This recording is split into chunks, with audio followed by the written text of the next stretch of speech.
Le petit garçon hurla le mot assez fort pour que tout le bistrot l'entende. « Monstre !» Antoine Dubois, 8 ans, se figea.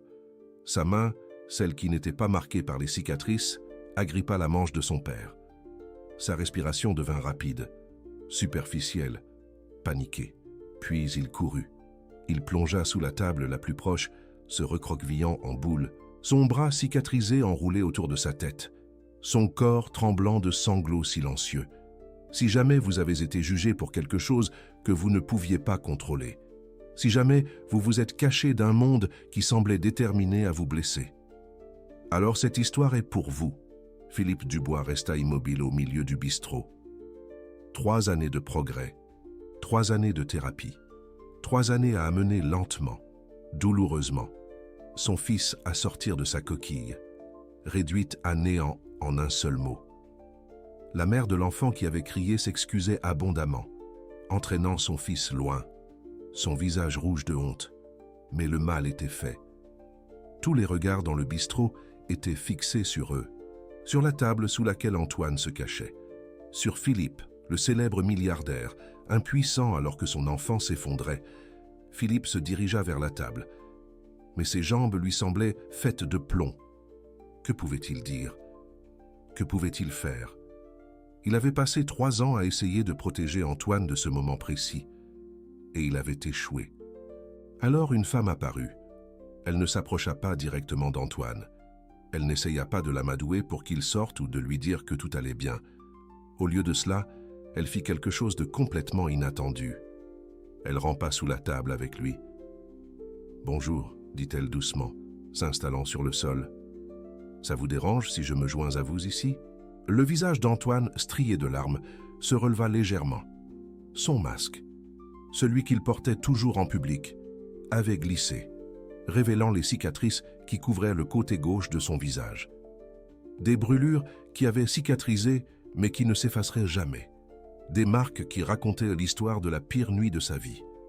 La femme ne broncha pas, ne détourna pas le regard, ne fit pas semblant de ne pas voir. « Je m'appelle Sophie », dit-elle. « Comment vous appelez-vous » Antoine ne répondit pas. Il se contenta de la fixer avec de grands yeux terrifiés. « Ce n'est pas grave, » dit Sophie. « Vous n'êtes pas obligé de parler. Vous savez ce que j'aime faire quand j'ai peur » Antoine secoua légèrement la tête. « Je danse, » dit Sophie. Et puis, juste là, sous la table du bistrot, elle commença à bouger. Juste de petits mouvements au début. Un frétillement de ses doigts, un tremblement de ses épaules. Une grimace qui la rendait ridicule. Les larmes d'Antoine se ralentirent. Il la regarda avec une fascination confuse. « Envie d'essayer » demanda Sophie. « Bougez juste vos doigts. Comme ça. » Elle fit de nouveau frétiller ses doigts, de manière exagérée, bête, comme si elle jouait du piano sur des touches invisibles. Antoine hésita.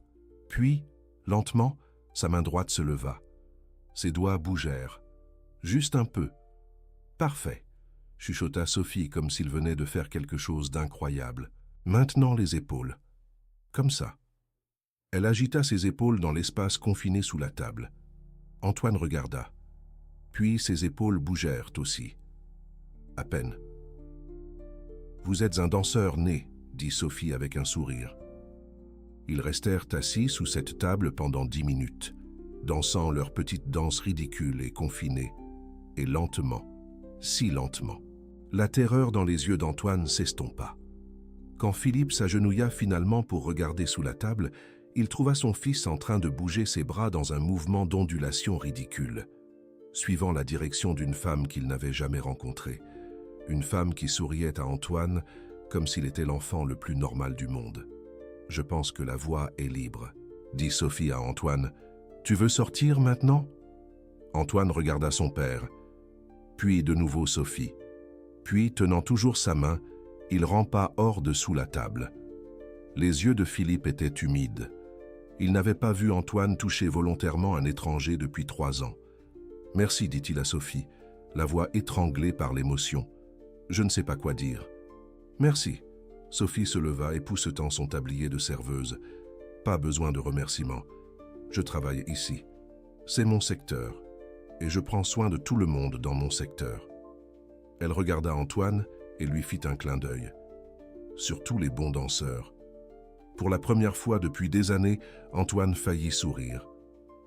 Qu'auriez-vous fait à la place de Sophie? Auriez-vous rampé sous cette table? Laissez votre réponse dans les commentaires ci-dessous. Philippe Dubois n'avait pas prévu de venir dans ce bistrot. Il n'avait prévu d'aller nulle part. Pendant 3 ans, depuis l'incendie qui avait tué sa femme et défiguré son fils, Philippe avait gardé Antoine caché du monde. Tuteur privé, thérapeute privé, tout en privé. Les seules personnes qu'Antoine voyait étaient des membres du personnel qui avaient été soigneusement sélectionnés et formés. Mais le thérapeute d'Antoine avait insisté. Il a besoin d'interagir avec le monde réel, avait-elle dit. Il ne peut pas guérir dans l'isolement. Vous devez essayer. Alors Philippe avait essayé. Un petit restaurant de quartier à la périphérie de la ville. Calme, discret. Rien à voir avec les établissements haut de gamme qu'il fréquentait habituellement. Et pendant les 20 premières minutes, tout s'était bien passé. Antoine avait été nerveux, mais il se débrouillait. Il avait commandé sa propre nourriture. Il avait même regardé autour de la pièce plusieurs fois. Puis cet enfant avait vu son visage. Monstre, un seul mot. C'est tout ce qu'il a fallu. Maintenant, Philippe était assis dans un box avec Antoine, regardant son fils manger une glace avec l'étrange serveuse assise en face d'eux. Il ne l'avait pas invité à s'asseoir. Elle s'était simplement glissée dans le box après avoir apporté le sundae d'Antoine et avait commencé à poser des questions. « Alors, quelle est votre chose préférée à faire ?» demanda-t-elle à Antoine. Antoine jeta un coup d'œil à son père, incertain. Philippe hocha la tête d'un air encourageant. « J'aime lire, » dit Antoine doucement. C'était plus de mots qu'il n'en prononçait habituellement à des inconnus en un mois. « Vraiment? Quel genre de livre? »« De la science-fiction, » dit Antoine. « Sur l'espace. Et les robots. C'est tellement cool, » dit Sophie avec un enthousiasme sincère. « Ma fille adore aussi les livres sur l'espace. Elle n'a que 4 ans, alors on lit des albums illustrés, mais son préféré est celui sur une petite fille qui va sur la Lune. »« Vous avez une fille ?» demanda Antoine. « Oui. Elle s'appelle Léa. Elle a des yeux spéciaux. L'un est bleu et l'autre est vert. Certaines personnes pensent que c'est bizarre, mais je pense que ça la rend magique. » Antoine réfléchit à cela. « Les gens pensent que je suis bizarre aussi, » dit-il doucement, « à cause de mon visage. » Le cœur de Philippe se serra. Sophie se pencha en avant. « Puis-je te raconter un secret ?» Antoine acquiesça. « Bizarre est juste un mot que les gens utilisent quand ils ne comprennent pas quelque chose, » dit Sophie. « Et la plupart des gens ne comprennent pas grand-chose. Alors ils appellent beaucoup de choses bizarres. Mais tu sais ce que je pense ? » « Quoi ? » « Je pense que les choses que les gens appellent bizarres sont généralement les choses les plus intéressantes au monde.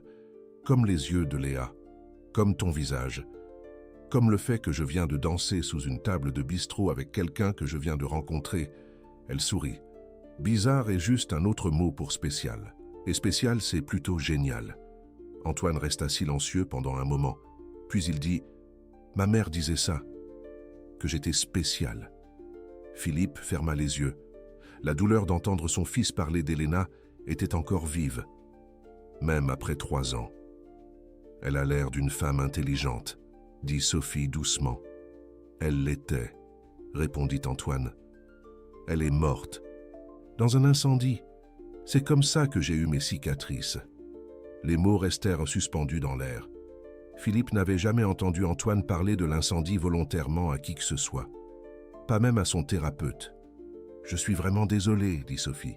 « Perdre sa maman, ça doit être si dur. »« Oui, » acquiesça Antoine. « Mais papa dit qu'elle est toujours avec moi, qu'elle veille sur moi de quelque part. »« Je le crois, » dit Sophie. « Vraiment. » Elle tendit la main et toucha doucement la main balafrée d'Antoine. Il tressaillit d'abord, puis se détendit.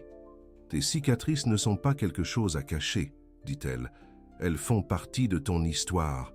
Et ton histoire est importante. » Philippe observa cet échange avec une sorte d'émerveillement. En 3 ans, personne n'avait réussi à toucher Antoine comme ça. Ni les thérapeutes, ni les spécialistes, ni même Philippe lui-même parfois. Juste une serveuse, dans un petit restaurant de quartier qui avait rampé sous une table et dansé. « Mademoiselle, » dit Philippe, en s'éclaircissant la gorge, « je dois vous demander ce que vous avez fait là. sous la table. C'était extraordinaire. Sophie haussa les épaules. J'ai une fille. Je sais ce que c'est quand le monde vous semble trop grand et trop effrayant. Parfois, on a juste besoin que quelqu'un fasse des bêtises avec vous. Mais la danse, insista Philippe. C'était comme si vous saviez exactement quoi faire. Le sourire de Sophie vacilla légèrement. J'étais danseuse, dit-elle, professionnelle, avant la naissance de Léa. Que s'est-il passé? La vie est passée, dit Sophie simplement. Mais je crois toujours au pouvoir du mouvement. La danse, c'est de la communication. C'est de l'émotion. C'est une façon d'exprimer des choses que les mots ne peuvent pas capturer. Elle regarda Antoine. Et parfois, c'est une façon d'être courageux quand on a l'impression de ne pas pouvoir l'être. Antoine termina sa glace. « Quand est-ce qu'on peut revenir ?» demanda-t-il à son père. Philippe cligna des yeux. Antoine ne voulait jamais aller nulle part. Jamais. « Quand tu veux, dit Philippe. On peut revenir quand tu veux. »« Est-ce que Sophie sera là ?» demanda Antoine. « Je travaille tous les jours, sauf le mardi et le jeudi, dit Sophie. Alors n'importe quel autre jour, je serai là. »« Demain ?» demanda Antoine avec espoir. Philippe regarda son fils. La lumière dans ses yeux, qui avait disparu depuis si longtemps, la façon dont il tenait la main de Sophie, comme si elle était une bouée de sauvetage. « Demain » accepta Philippe. « Nous serons là demain. » Cette histoire touche déjà les cœurs du monde entier. Si elle touche le vôtre, le bouton. Super Merci ci-dessous est un moyen de soutenir la création d'autres contenus comme celui-ci. Chaque contribution aide à donner vie à ces histoires. Ils sont revenus le lendemain, et le jour d'après, et le jour d'après, en une semaine. C'était devenu une routine. Philippe emmenait Antoine au bistrot l'après-midi, après le coup de feu du déjeuner. Sophie les servait, puis s'asseyait et parlait pendant qu'Antoine mangeait. Parfois ils parlèrent de livres, parfois de l'espace, parfois de rien du tout. Mais toujours, à un moment donné, Sophie dansait. Juste de petites choses au début, un tournoiement en portant une assiette, un déhanchement en remplissant les verres d'eau, un petit mouvement idiot qui faisait rire Antoine. Et lentement, Antoine commença à participer. Un signe de doigt par-ci, un hochement d'épaule par-là, de petits mouvements qui grandissaient avec le temps. Philippe regardait tout cela avec un mélange d'espoir et de chagrin. L'espoir parce que son fils revenait à la vie. Le chagrin parce qu'il avait fallu une étrangère pour faire ce que Philippe lui-même ne pouvait pas.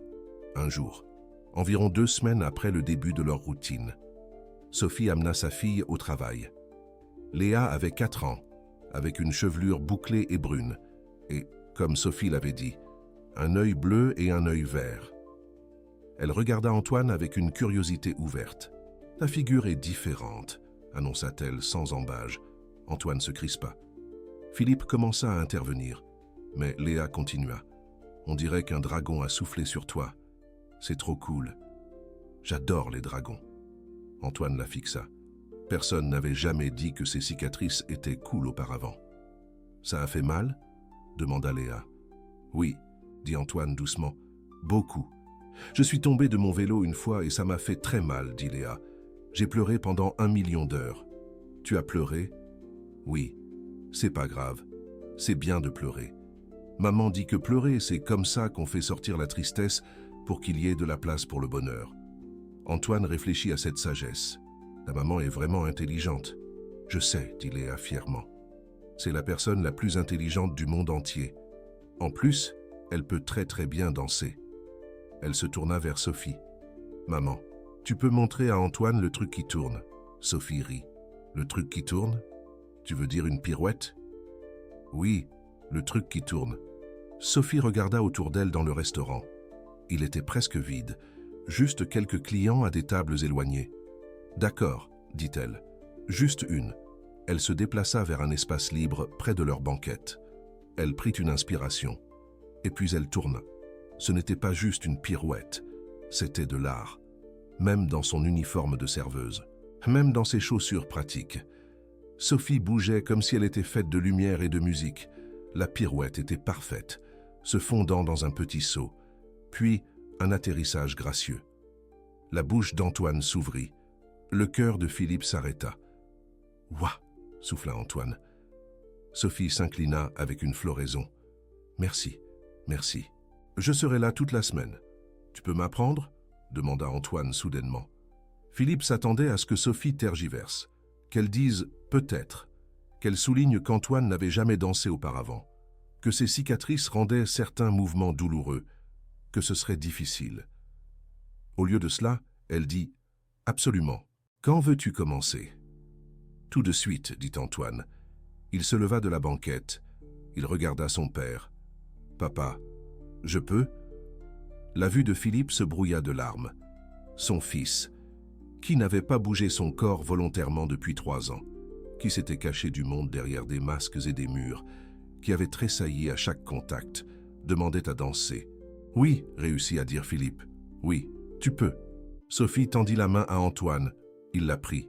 « Première chose, » dit-elle, « la danse, ce n'est pas être parfait, c'est être présent, c'est sentir la musique dans ton corps et la laisser te bouger. » « Mais il n'y a pas de musique, » dit Antoine. « Il y a toujours de la musique, » répondit Sophie. « Il faut juste l'écouter. » Elle fredonna une douce mélodie, une berceuse. Peut-être. Quelque chose de doux et de lent. « Maintenant, » dit-elle, « balance-toi juste, d'un côté à l'autre. Sens ton corps bouger. » Antoine se balança, raide au début, maladroit. Mais il bougeait. « Parfait, » dit Sophie. « Maintenant, ferme les yeux. » Antoine hésita, puis il ferma les yeux. « Sens le mouvement, » continua Sophie. « Sens comment ton corps veut aller. Ne pense pas. Sens juste. » Antoine se balança, et lentement. Sa raideur fondit. Ses mouvements devinrent plus fluides, plus naturels.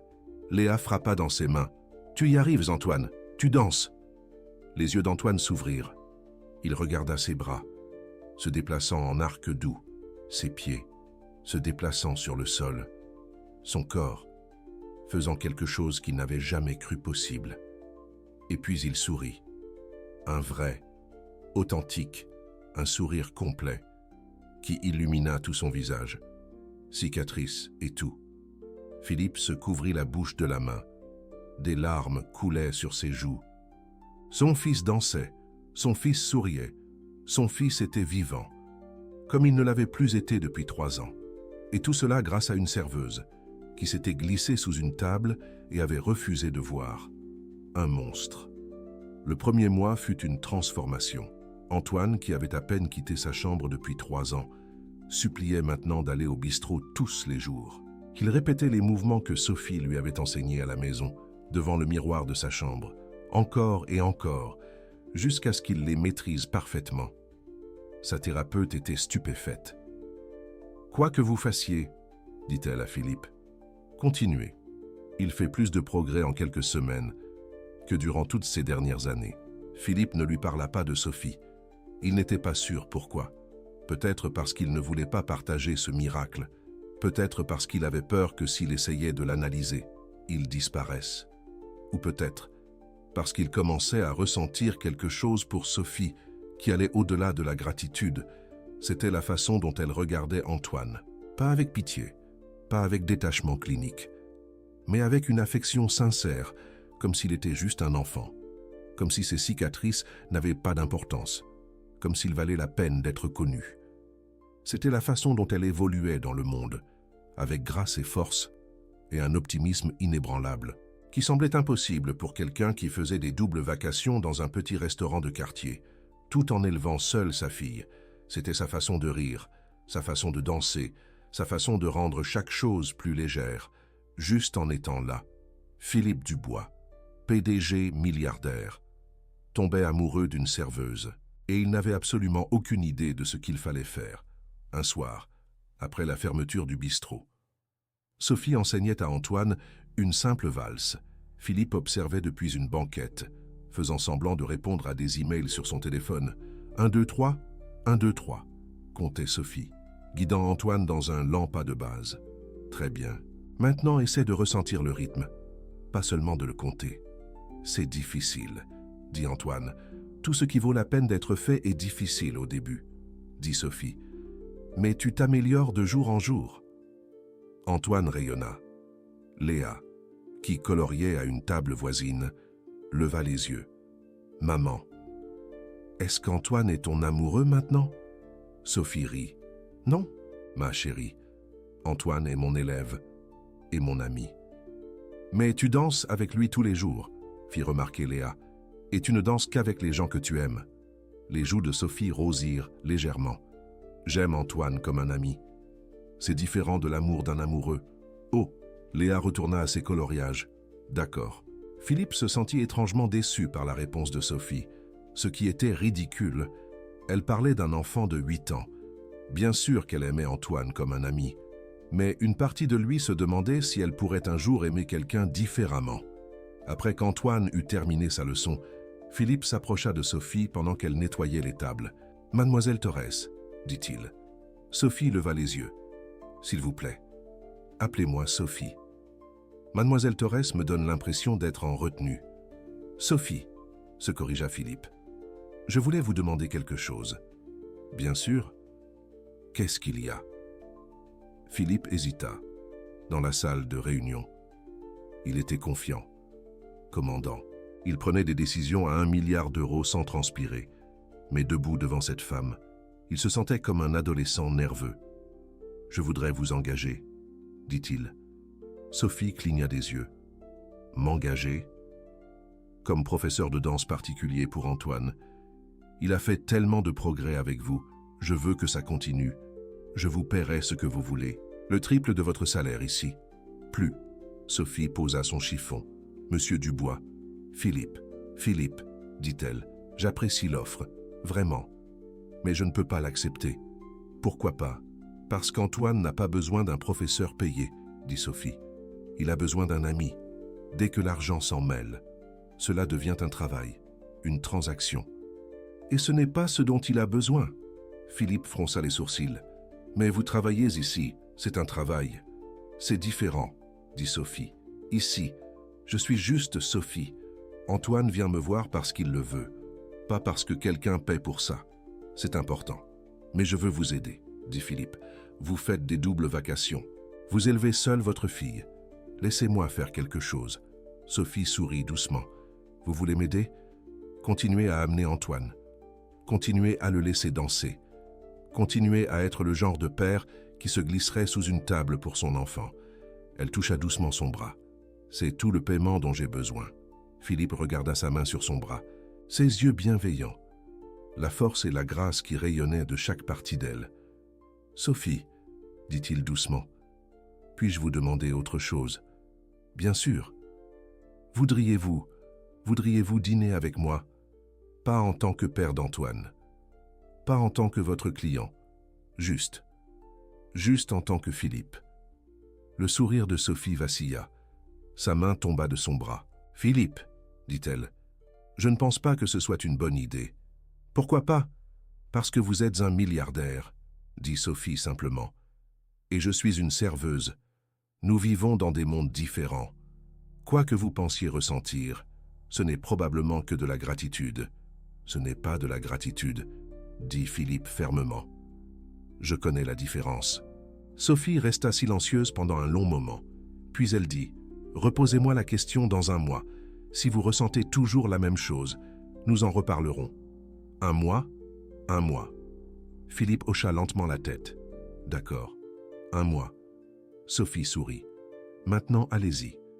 Ramenez votre fils à la maison. Il a beaucoup de répétitions à faire. » Philippe prit Antoine, qui était réticent à partir comme toujours. Alors qu'il marchait vers la voiture, Antoine leva les yeux vers lui. « Papa, es-tu amoureux de Sophie ?» Philippe faillit trébucher. « Quoi? Non.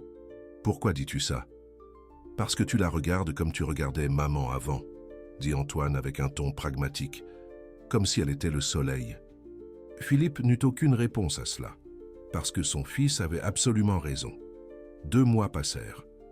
La transformation d'Antoine était tout simplement miraculeuse. Le garçon qui s'était caché du monde entrait maintenant au bistrot, la tête haute. Il portait encore son masque parfois, mais de moins en moins fréquemment. Il avait commencé à parler aux autres clients. à sourire aux inconnus, à rire aux blagues, et ils dansaient, chaque après-midi, après le coup de feu du déjeuner. Sophie écartait les tables et créait une piste de danse improvisée. Antoine prenait position, et il s'entraînait. Valse, simple position de ballet.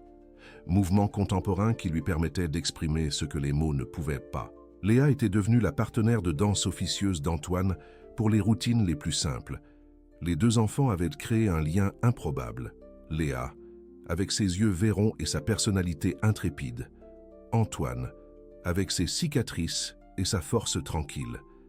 Ensemble, ils étaient magiques. Philippe regardait tout cela, avec un cœur si plein, qu'il avait parfois l'impression qu'il allait éclater. Et il comptait les jours, jusqu'à ce qu'il puisse demander à Sophie de dîner à nouveau. Un après-midi, Philippe arriva au bistrot et trouva une agitation. Une femme qu'il ne reconnaissait pas se disputait avec Sophie au comptoir. Elle était grande, élégante, vêtue de vêtements de créateurs qui coûtaient plus cher que ce que la plupart des gens gagnaient en un mois. Et elle avait l'air furieuse. « C'est absurde », disait la femme. « On ne peut pas simplement apprendre à danser à n'importe qui. Il faut des diplômes, des certifications. Vous mettez cet enfant en danger. » « Je n'enseigne pas professionnellement, » répondit Sophie calmement. « J'enseigne à un ami. Il n'y a aucun danger. » « Aucun danger ?» La femme ricana. « Une serveuse sans formation qui enseigne à un enfant traumatisé ? La responsabilité à elle seule devrait faire fermer cet endroit. » Le sang de Philippe se glaça. Il connaissait cette voix. « Cécile, » dit-il en s'avançant. « Que fais-tu ici ?» Cécile Garnier se tourna vers son frère. La froideur dans ses yeux lui était familière. Elle était là depuis leur enfance, quand ils rivalisaient pour l'approbation de leurs parents. « Philippe, » dit-elle, « je te cherchais. Imagine ma surprise quand j'ai découvert que tu emmenais Antoine dans un bistrot miteux au lieu de le garder en thérapie. »« Il est en thérapie, » dit Philippe. « C'est en plus de la thérapie. Ça ?» Cécile fit un geste de dédain vers Sophie. « Une serveuse qui se prend pour une prof de danse ? C'est ça que tu appelles de l'aide ?» Philippe se plaça entre sa sœur et Sophie. « Ça ne te regarde pas. Ça me regarde absolument. » La voix de Cécile était glaciale. « Antoine est mon neveu, et je suis inquiète pour son bien-être. »« Depuis quand ?» demanda Philippe. « Tu lui as rendu visite 2 fois en 3 ans. 2 fois, parce que tu l'as rendu impossible, » rétorqua Cécile. « Tu as exclu tout le monde après la mort d'Hélène. Tu as caché ce garçon comme s'il était une honte. Je le protégeais. Tu l'isolais. » Les yeux de Cécile se rétrécirent. « Et maintenant, tu l'exposes à Dieu sait quelles influences. Une serveuse sans éducation, un restaurant plein d'inconnus. As-tu la moindre idée de ce qui pourrait arriver ? Ce qui pourrait arriver, c'est exactement ce qui est arrivé, » dit Philippe. Il va mieux. Il sort de sa coquille. Il danse et rit et vit à nouveau. Pour la première fois en 3 ans, Cécile secoua la tête. « Tu as toujours été naïf, Philippe. Tu vois ce que tu veux voir. Mais moi, je vois la vérité. Et quelle vérité est-ce là ?» Elle jeta un coup d'œil à Sophie avec un mépris à peine dissimulé. « Cette femme utilise Antoine pour arriver à toi, pour arriver à ton argent. C'est un plan de profiteuse classique, et tu es trop amoureux pour le voir. » Sophie se raidit. « Excusez-moi, je suis désolée, mais je vous ai demandé de parler. » Cécile ne la regarda même pas. « J'ai une conversation avec mon frère. » Les poings de Philippe se serrèrent. « Ne lui parle pas comme ça. Je parlerai comme je l'entends. » Cécile se redressa. « Philippe, je t'avertis. Si tu ne mets pas fin à ce cirque, je serai obligé de prendre des mesures. » « Quelles mesures ? Je demanderai la tutelle d'Antoine. » Les mots restèrent suspendus dans l'air comme une grenade sur le point d'exploser. « Tu ne ferais pas ça, » dit Philippe lentement. « Si. » Le sourire de Cécile était froid. « J'ai déjà parlé à un avocat. Tu ne prends clairement pas de bonnes décisions pour cet enfant. Il a besoin de structure, de soins appropriés, pas de quoi que ce soit. » Elle fit un dernier geste vers le restaurant. « Tu as 1 semaine, Philippe. Mets fin à ça. Ou je le ferai. » Elle sortit du restaurant en laissant la dévastation derrière elle. Philippe resta figé. Son cœur battait à tout rompre. Son esprit s'emballait, puis la voix de Sophie, douce et ferme. « traversa le chaos. « Philippe, regarde-moi. » Il se tourna. Elle était pâle mais calme. « Elle ne peut pas vraiment faire ça, n'est-ce pas ?» demanda Sophie. « Prendre Antoine ?»« Elle peut essayer, » dit Philippe. Sa voix était creuse. « Elle a de l'argent, des relations. Et elle a raison que j'ai gardé Antoine isolé. Un juge pourrait voir ça comme un signal d'alarme. Mais il s'épanouit maintenant. Tout le monde peut le voir. Cécile ne se soucie pas de l'épanouissement. » Philippe passa sa main dans ses cheveux. « Elle se soucie du contrôle. Elle a toujours voulu ce que j'ai. L'entreprise. L'argent. Maintenant, Antoine. Alors, qu'est-ce qu'on fait ?» Philippe la regarda. « On ? Ce n'est pas ton combat, Sophie. Je suis désolé qu'elle t'ait entraînée là-dedans. Tu n'es pas obligée d'être impliquée. » Sophie se rapprocha. « Philippe, je me suis cachée sous une table pour ce garçon.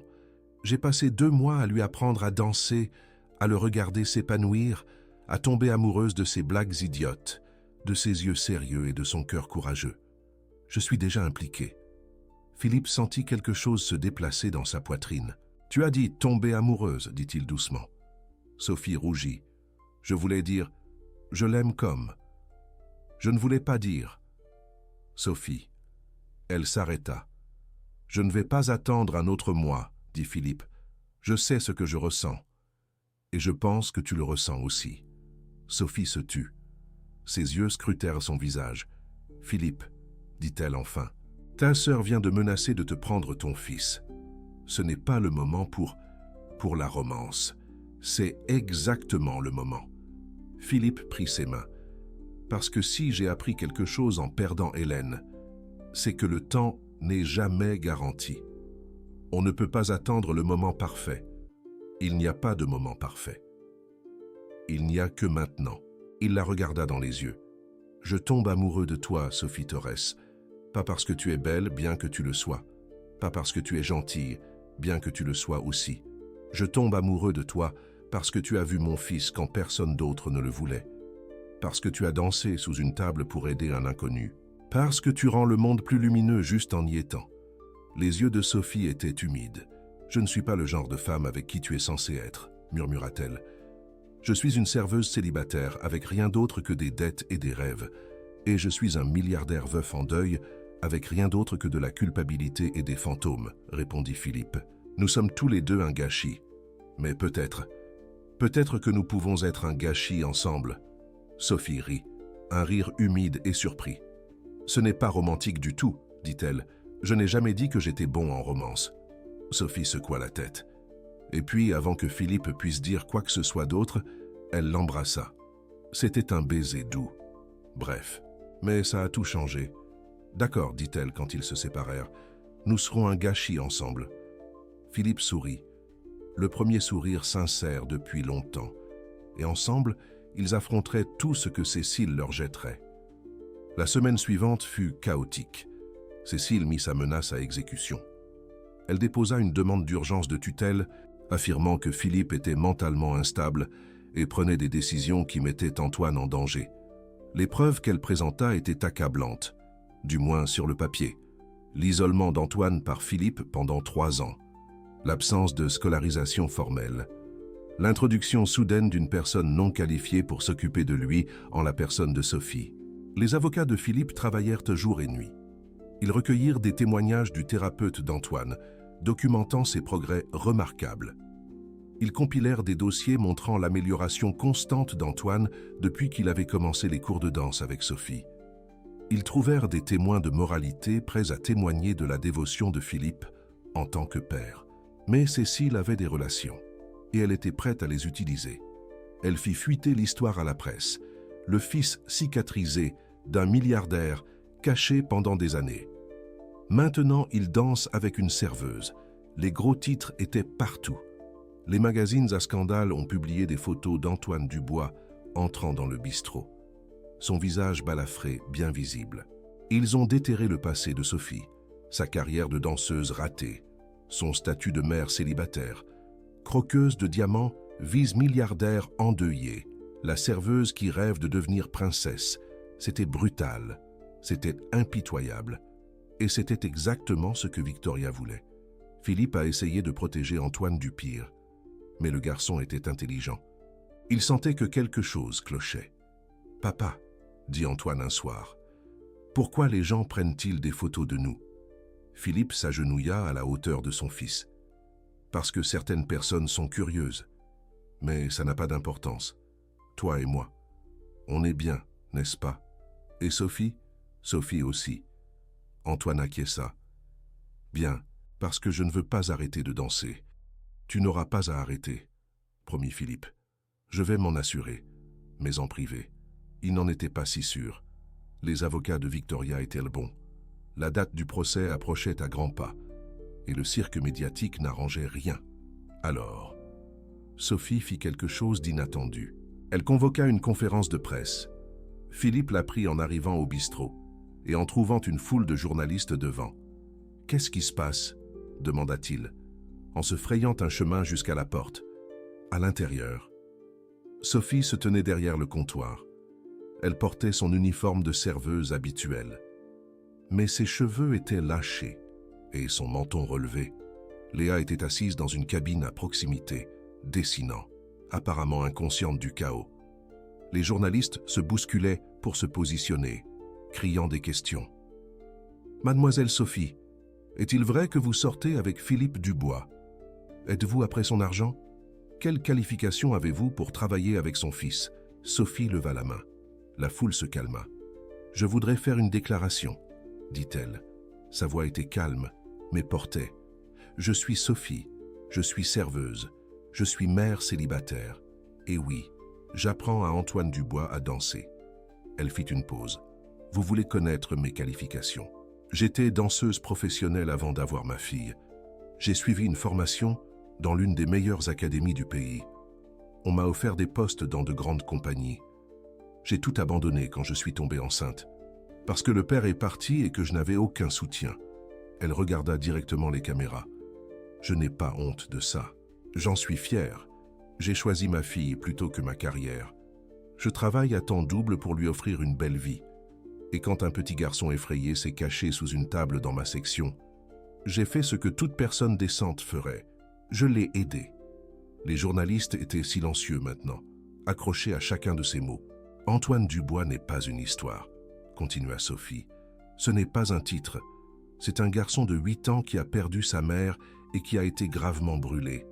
Il est courageux, drôle et incroyablement talentueux. Et il mérite d'être considéré comme une personne, pas comme un spectacle. » Elle se redressa. « Je ne suis pas après l'argent de Philippe Dubois. J'ai refusé d'être payé quand il me l'a proposé. J'enseigne à Antoine parce que je me reconnais en lui, parce que je sais ce que c'est d'être jugé pour des choses que l'on ne peut pas contrôler, parce que la danse m'a sauvé une fois, et je crois qu'elle peut l'aider à se sauver aussi. » Elle regarda Philippe, qui s'était déplacé pour se tenir à côté d'elle. « Si cela fait de moi une croqueuse de diamants à vos yeux, alors vos yeux sont cassés. » Elle se retourna vers les caméras. « C'est tout ce que j'ai à dire. S'il vous plaît, laissez-nous en paix. » Elle s'éloigna du comptoir, prit la main de Léa et disparut dans la cuisine. Le bistrot était silencieux, puis, lentement, les journalistes commencèrent à sortir. Certains prenaient encore des photos, mais la frénésie avait diminué. Quelque chose dans les mots de Sophie les avait atteints. Philippe la suivit dans la cuisine. « C'était, » commença-t-il, « stupide. » Sophie tremblait légèrement. « Impulsif, je sais. Je ne pouvais pas les laisser continuer à écrire ces choses sur toi, sur Antoine. C'était incroyable, » dit Philippe. Il la serra dans ses bras. « Tu étais incroyable. » Sophie se blottit contre lui. « J'ai juste dit la vérité. Parfois, c'est la chose la plus courageuse que l'on puisse faire. » Ils restèrent là, se tenant l'un l'autre, tandis que le monde extérieur continuait de tourner. La date du procès était dans 3 jours. Mais pour l'instant, à cet instant précis, ils savaient l'un l'autre. Et il faudrait que ça suffise. Le jour de l'audience au tribunal arriva. Philippe était assis dans la salle d'audience avec ses avocats, les mains jointes si fort qu'elles laissaient des marques. De l'autre côté de l'allée, Victoria était assise avec sa propre équipe juridique, l'air soigné et confiant. Sophie n'était pas autorisée à entrer. Elle n'était pas partie prenante à l'affaire, Mais elle attendait dans le couloir, faisant les 100 pas, vérifiant son téléphone toutes les 30 secondes pour obtenir des nouvelles. Le juge était un homme âgé, avec des yeux sévères et une réputation de rigueur. Il écouta les avocats de Victoria présenter leur dossier. Ils ont brossé le portrait d'un père en crise. Un homme tellement consumé par le chagrin qu'il avait caché son enfant au monde. Un homme qui avait rejeté l'aide professionnelle au profit d'une serveuse au hasard. Un homme qui n'était clairement pas apte à prendre des décisions pour son fils. Puis ce fut au tour de Philippe. Ses avocats ont présenté les preuves des progrès d'Antoine, les rapports de thérapie, les témoignages du personnel du bistrot qui avait été témoin de sa transformation, la lettre de l'école d'Antoine confirmant qu'il serait prêt à y retourner l'automne prochain. Mais les avocats de Victoria étaient prêts avec des réfutations. Ils ont remis en question l'objectivité du thérapeute. Ils ont rejeté les témoins du bistrot comme étant partiaux. Ils ont souligné que l'école n'avait pas réellement évalué Antoine récemment. C'était une bataille, et Philippe n'était pas sûr de savoir qui gagnait.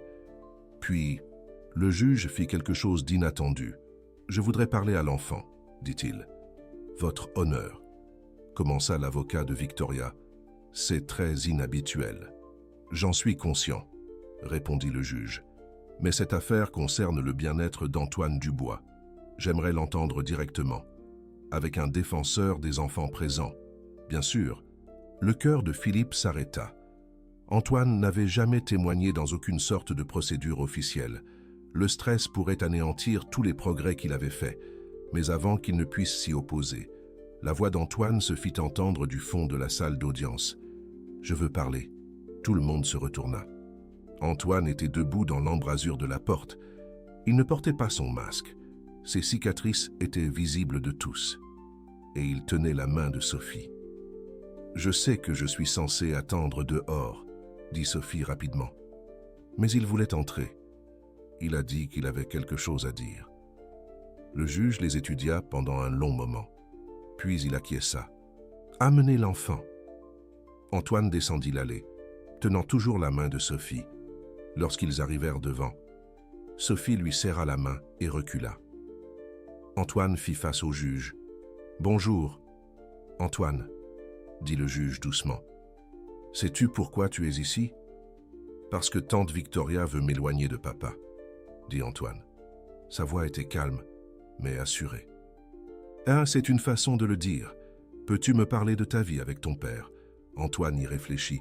« Après la mort de maman, » dit-il, « je ne voulais plus rien faire. Je ne voulais plus sortir, ni voir des gens, ni même parler. J'avais peur tout le temps, peur que les gens me regardent et voient un monstre. » Le juge hocha la tête. « Continuez, Antoine. Papa essayait de m'aider. Il m'a emmené voir des médecins et des thérapeutes, mais rien n'y faisait. J'avais toujours peur. » Antoine regarda Sophie.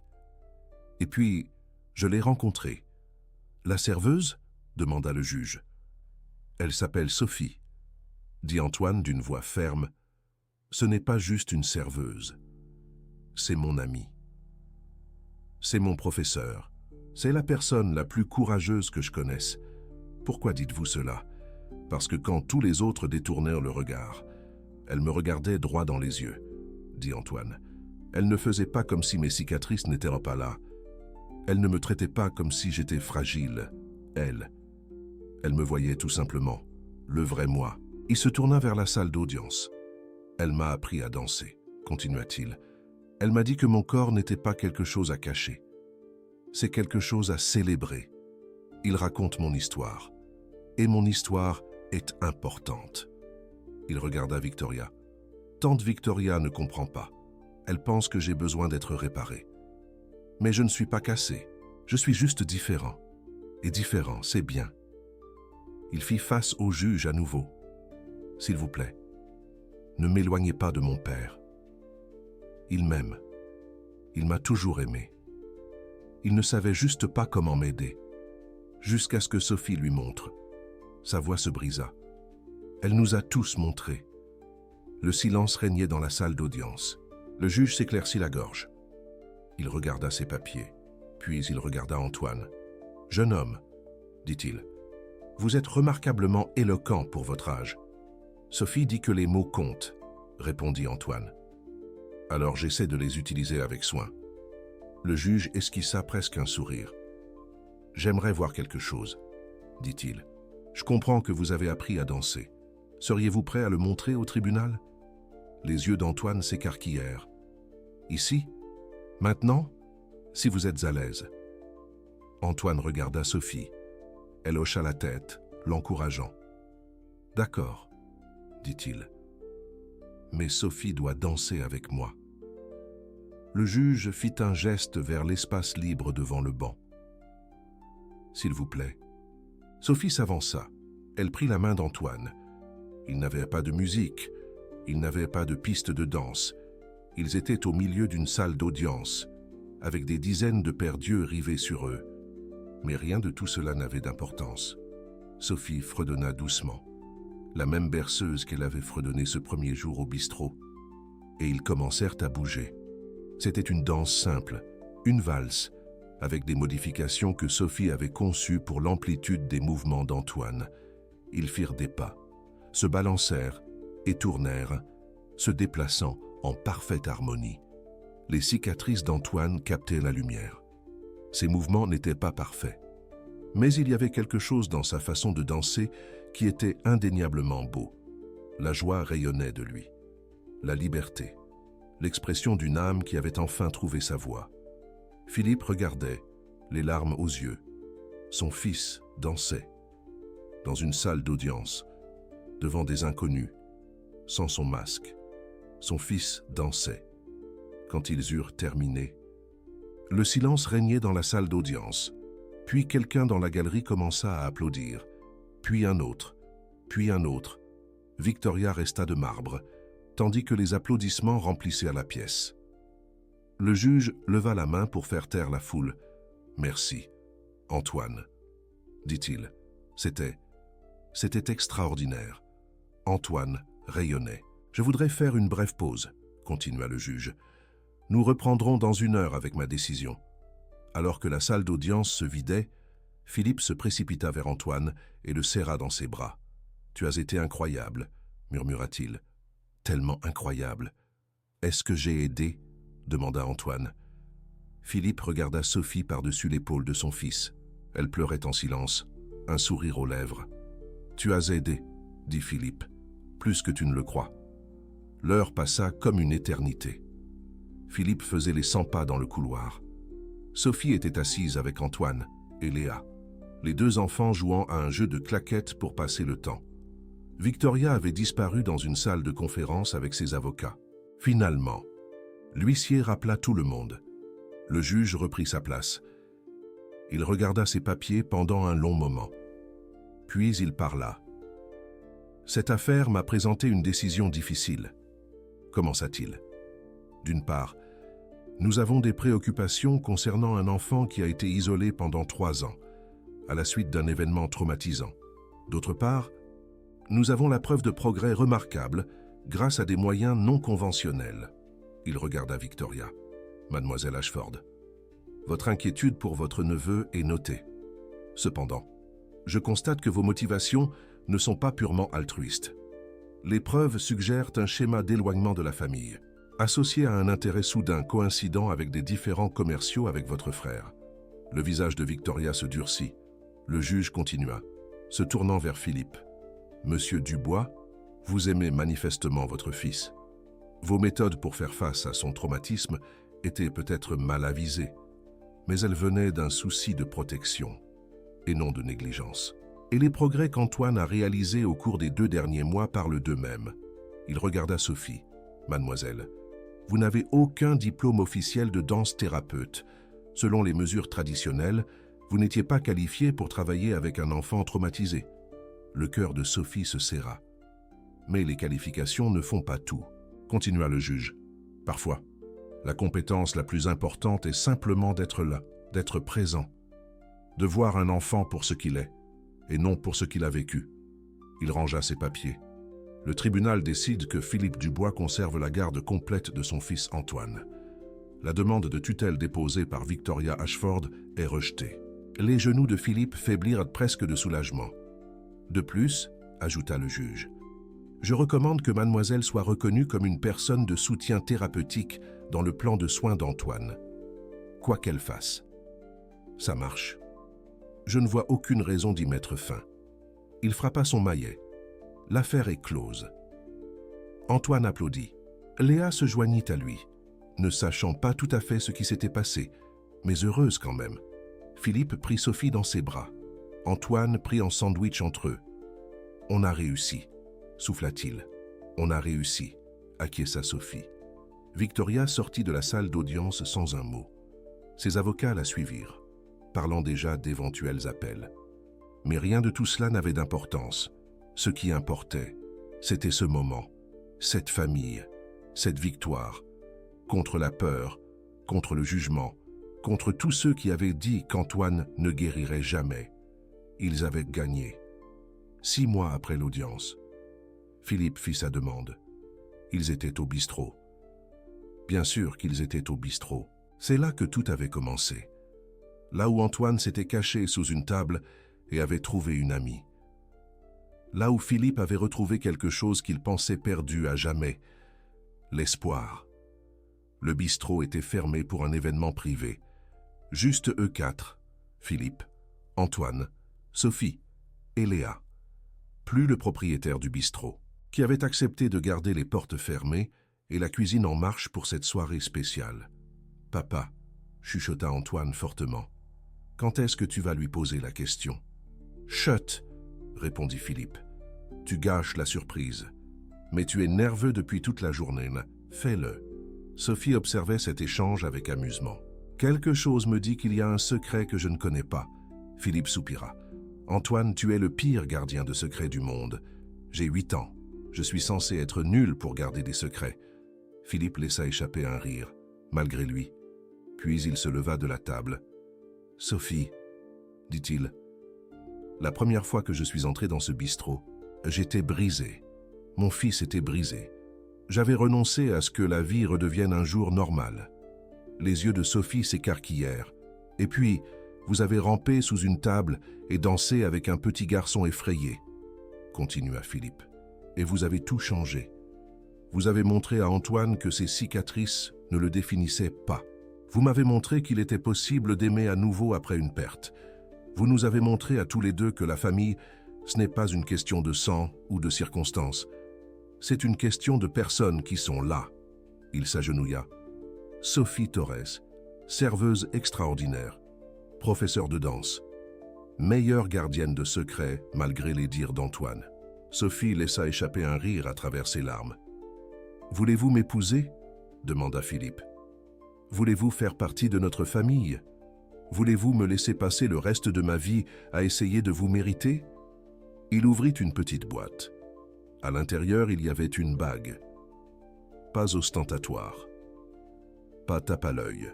Un simple anneau avec une pierre qui correspondait au bleu-vert des yeux vairons de Léa. « Une bague aussi unique que vous » dit Philippe. Sophie fixa la bague. Puis Philippe. Puis les 2 enfants qui regardaient, retenant leur souffle. « Oui, » dit-elle. « 1000 fois oui !» Philippe glissa la bague à son doigt. Puis il se releva et l'embrassa pendant qu'Antoine et Léa applaudissaient. « Enfin !» dit Antoine. « Papa trimballe cette bague depuis des semaines. J'en avais marre de faire semblant de ne pas être au courant. Tu savais ?» demanda Philippe. « J'ai 8 ans, pas idiot, » dit Antoine. « Tu es nul pour garder des secrets. » Le mariage eut lieu 3 mois plus tard. Il se déroula dans le jardin du domaine du Bois. Une cérémonie en plein air, simple et élégante, avec des guirlandes lumineuses accrochées aux arbres et des fleurs partout. Sophie portait une robe blanche fluide qui bougeait comme de l'eau quand elle marchait. Philippe portait un costume qui lui donnait l'air du milliardaire séduisant qu'il était. Mais quand ils se regardèrent, ils n'étaient plus milliardaires et serveuses, ils étaient juste 2 personnes amoureuses. Antoine était le porteur d'alliance. Il descendit l'allée sans son masque, ses cicatrices visibles pour tous. Il portait les alliances sur un petit coussin, se déplaçant avec une grâce qui venait de mois de pratique de la danse. Léa était la demoiselle d'honneur, Elle jeta des pétales avec le même enthousiasme agressif que Luna avait montré à l'autre mariage, recouvrant le sol d'une épaisse couche de fleurs. « Plus, c'est mieux », expliqua-t-elle à quiconque voulait l'écouter. La cérémonie fut courte et douce. Ils avaient écrit leurs propres vœux. « Sophie, » dit Philippe, « j'ai passé 3 ans à penser que je ne serais plus jamais heureux, que mon fils ne guérirait jamais, que l'amour était quelque chose qui arrivait aux autres, pas à moi. » Il prit ses mains. « Et puis vous avez rampé sous une table de restaurant et tout a changé. Vous avez appris à mon fils à danser. Vous m'avez appris à espérer. Vous nous avez montré à tous les deux que les cicatrices que nous portons ne nous définissent pas, que nous sommes plus que nos pires moments, que la beauté peut être trouvée dans les endroits les plus inattendus. » Sa voix se brisa. « Je promets de vous aimer tous les jours de votre vie et de la mienne. Je promets de danser avec vous dans les cuisines, les salons et les salles de restaurant. Je promets d'être le partenaire que vous méritez et le père dont Léa a besoin. » Il lui serra les mains. « Je promets de continuer à vous choisir, chaque jour, pour le reste de ma vie. » Sophie essuya ses yeux.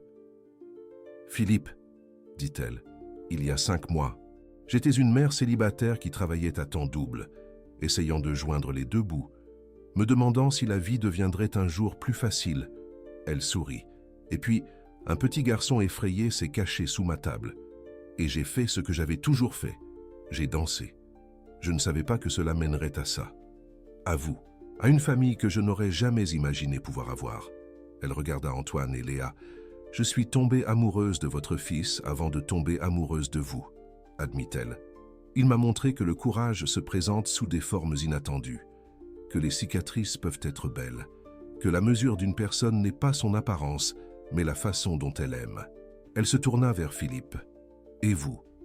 Vous m'avez montré qu'il est possible de construire une nouvelle vie à partir des cendres de l'ancienne, que le chagrin et la joie peuvent coexister, que l'amour, le véritable amour, vaut la peine de se battre. » Elle lui serra les mains.